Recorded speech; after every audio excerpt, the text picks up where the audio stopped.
रोहन और अनन्या, एक ही ऑफिस, एक ही मंजिल, दिन भर पेशेवर होने का मुखौटा, फाइलें, मीटिंग्स और औपचारिक मुस्कानें। लेकिन जैसे ही शाम ढलती, उन दोनों के बीच की हवा बदल जाती।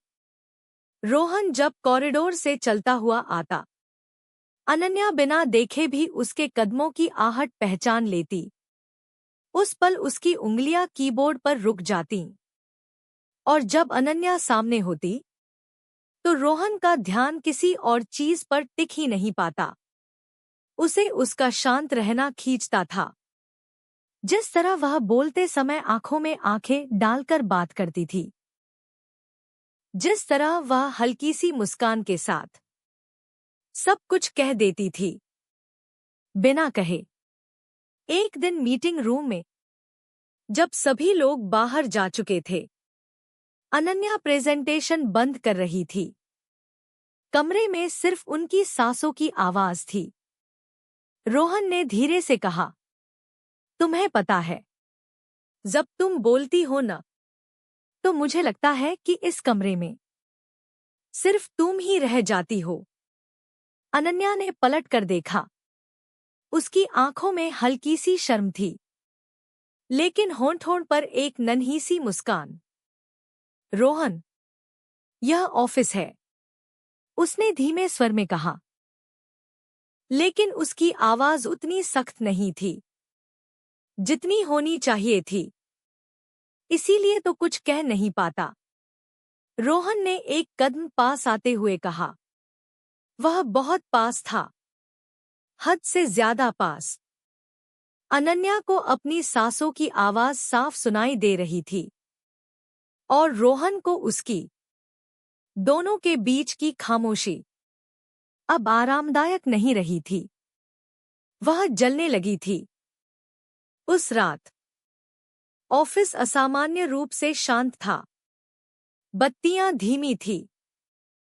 खिड़की के बाहर शहर जगमगा रहा था, जैसे उनके दिलों की बेचैनी को समझ रहा हो। लिफ्ट का इंतजार करते हुए उन दोनों के बीच बस एक सांस का फासला रह गया। अनन्या ने फुसफुसाकर पूछा, तुम इतने पास क्यों हो?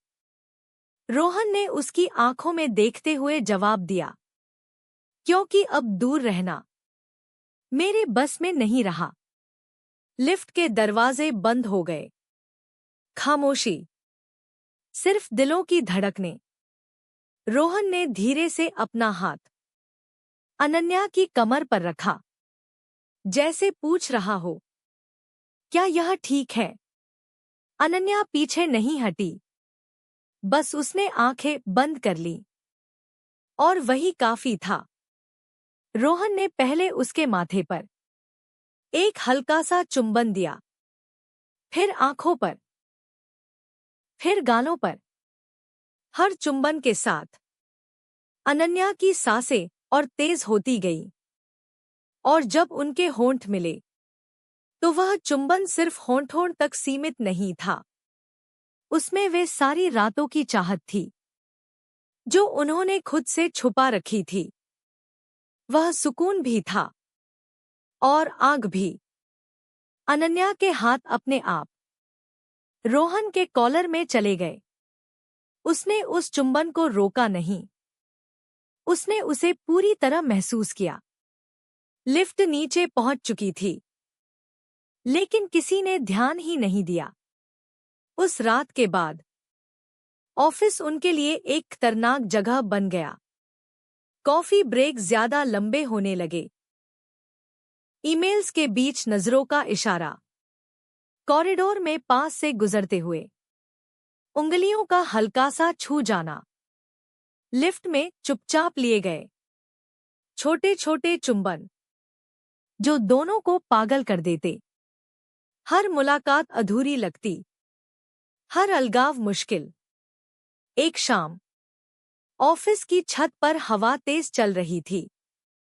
नीचे शहर रोशनी से भरा था, ऊपर सिर्फ वे दोनों। रोहन ने अनन्या को दीवार के पास नरमी से रोक लिया।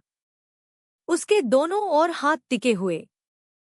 उनकी आंखों में अब कोई सवाल नहीं था, सिर्फ चाहत थी। तुम मुझे पागल कर रही हो, रोहन ने धीमे स्वर में कहा। उसकी आवाज भारी थी। अनन्या उसके होठों के करीब आकर बोली, तुम भी कुछ कम नहीं हो। उस चुंबन में कोई झिझक नहीं थी, सिर्फ चाहत, सिर्फ तपिश, सिर्फ वह एहसास जो दिल को काबू से बाहर कर देता है। धीमा, गहरा, सांसें थाम देने वाला। जब दोनों अलग हुए, अनन्या का सिर रोहन के सीने पर था। उसकी सांसें अब भी तेज थी और रोहन का दिल भी।